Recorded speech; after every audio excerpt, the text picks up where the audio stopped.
This is Tomonews for Friday, February 10th. Suicidal dog succeeds in four-story plunge to death. Amy was a one-year-old stray who was adopted when she was a few months old. Mr. Wu and his family moved from the countryside to Taichung City, located in central Taiwan, a few weeks ago, and their pet dog Amy struggled to adjust. Mr. Wu and his family lived on the 4th floor of their apartment complex, and Amy hated it. The first week the family had moved into the apartment, Amy dislodged an air conditioning unit and jumped from the opening. Luckily, she landed on the 2nd floor awning and was uninjured. The Wus had the air conditioner repaired and replaced the opening with a locked window. Not that that was enough to stop Amy. Amy's second attempt was when she ripped out the window mesh and once again jumped down to the 2nd floor awning. On Amy's third attempt, she destroyed the lock on a window and jumped, despite having been leashed to the balcony railing. Amy dangled below the 4th floor by her neck before she finally slipped free from her collar and fell once again onto the 2nd floor awning. Mr. Wu and his family decided to try keeping Amy in a room on the other side of their apartment. But the determined Pooch managed to climb out the kitchen window and jumped from the kitchen balcony. This time, Amy fell 4 stories and slammed into a parked car. She was unconscious when other residents discovered her, and the vet was unable to save her. Mr. Wu explained that his family tried to make Amy happy, but were at their wits' end as to how to help her. Mr. Wu is planning on cremating Amy and burying her beneath a tree on their old property in the countryside. Jack-in-the-Box employee shot dead during armed robbery. Police in the Los Angeles area are on the hunt for the man in this video who can be seen shooting dead a fast food restaurant employee during a robbery attempt that came up empty. On the night of October 21st, the suspect entered the Jack-in-the-Box in El Monte, California, wearing a blue cap and a Halloween mask. Armed with a handgun, the thief then hopped over the counter and pulled the firearm on 2 employees in the back. 25-year-old Juan Manuel Vidal happened to be one of them.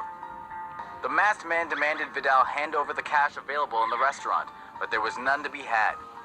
Police say the thug then made a physical attempt to retrieve the money, but when he came up empty, he decided to take Vidal's life instead. After pulling the trigger, the gunman wasted no time in making his getaway, hopping the counter and bolting out of the burger joint toward a vehicle parked down the street. The car raced away and has not yet been tracked down. Meanwhile, Juan Manuel Vidal lay bleeding in the back of the restaurant, suffering a gunshot wound to his upper torso. The LA County Sheriff's Department is asking for the public's help to track down the gunman and his accomplice, as the victim's mother mourns the loss of her son, pleading for someone to help bring her justice. Juan Manuel Vidal had recently graduated as a pharmacy technician and was engaged to marry his high school sweetheart at the time of his death. Anyone with information regarding the incident has been asked to contact police, as the search for Juan Vidal's killer continues. Helios Airways Flight 522 crashes in Greece. Helios Airways 522 crashed on August 14, 2005 after a lack of oxygen incapacitated the aircraft's crew members and the plane eventually ran out of fuel. The plane arrived in Cyprus with a possible pressure problem.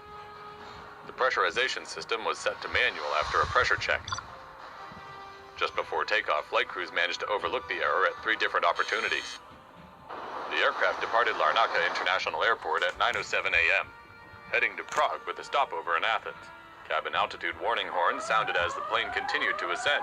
Pilots misunderstood the warning signal due to hypoxia. Ground controllers lost contact with the plane at 9:20 a.m. At the same time, oxygen masks were deployed inside the cabin. 2 Hellenic Air Force F-16 jets were deployed to establish contact when the aircraft failed to answer calls from Athens ATC. The jets observed at the time the pilot was missing while the first officer was unconscious. At 11:49 a.m., flight attendant Andreas Prodromo broke through the cockpit door and tried to land the plane, but was too late when the engines flamed out due to fuel exhaustion. The aircraft crash-landed into hills near Grammatico, a village in East Attica, Greece. There were no survivors. It was the deadliest aviation disaster in Greek history with 121 fatalities and is the 4th deadliest involving a Boeing 737-300. Woman plummets 14 stories trying to escape Tinder date. Been over 2 years. Since then, 26-year-old Warina Wright fell to her death from the 14th floor of this apartment building in Queensland, Australia. This week, the man accused of causing her fall, Gable Toasty, is in court. Toasty has pleaded not guilty to the alleged homicide that occurred in August 2014, when Wright and Toasty had met for a Tinder date. According to investigations conducted by the Queensland Police Service, the pair bought beer from a local shop, then went to Toasty's 14th floor apartment. They took selfies showing what seemed to be a date going well. But an audio recording from Toasty's phone revealed the moment things went bad. In conversation, Toasty could be heard saying he didn't believe anything happens after death, and that if he were thrown off a balcony, perhaps his balcony, that would be it. They were both verbally abusive, but defense attorneys argue that Wright was also physical. Toasty could be heard asking her to stop beating him up. When she didn't stop, he called her a psycho and said he would throw her off the balcony. According to the defense, Toasty had to lock Wright out on the balcony in self-defense, during which time she decided to jump on her own accord.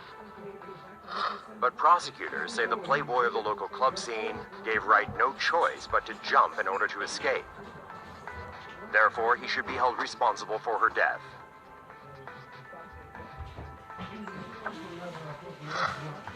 During a reenactment of the night, an actress's legs are seen dangling from a lower balcony as she hung from Toasty's apartment balcony. Images of Toasty's apartment show items that Wright allegedly threw at Toasty. The trial continues and is expected to take place over 7 to 8 days.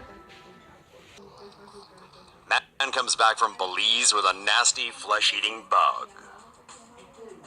One man's relaxing vacation turned into a nightmare after he discovered he was being eaten alive by flesh-eating bugs. Mark Ward began noticing tiny bumps on his body while vacationing in Belize with his wife, but thought they were simple bug bites.